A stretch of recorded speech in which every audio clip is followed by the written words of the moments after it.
Nahuli kam ang pananalisi sa ilang probinsya. Sa isang tindahan sa Cotabato City, kita sa CCTV na abala ang isang matandang babae sa pag-aasikaso sa isang customer.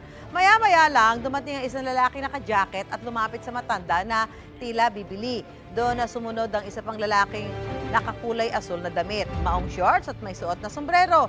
Sumilip siya sa loob ng tindahan at agad na pumasok. Paglabas niya, bit-bit niya na ang ilang bagay na tinakpan niya ng dalang jacket. Sumunod naman sa kanya ang lalaking naka-jacket. Natangay umano ng mga salarin ang nasa mahigit 50,000 pisong halaga ng pera. Patuloy ang investigasyon ng pulisya at pinaghahanap pa rin ang mga salarin.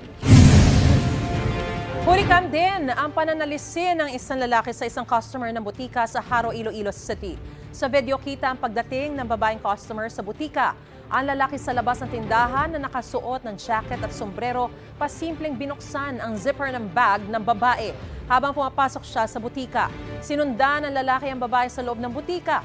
Sa kuha ng CCTV sa loob ng tindahan, kitang lumapit ang lalaki sa babae at doon may kinuha siya sa bukas na bag ng biktima. Pagkatapos lumabas na ng butika ang salarin. Ayon sa biktima na college student, nakuha ng suspect ang cellphone niyang may halagang 22,000 pesos. Nakuha na ng kopya ng CCTV video ang pulisya at may person of interest na rin sila.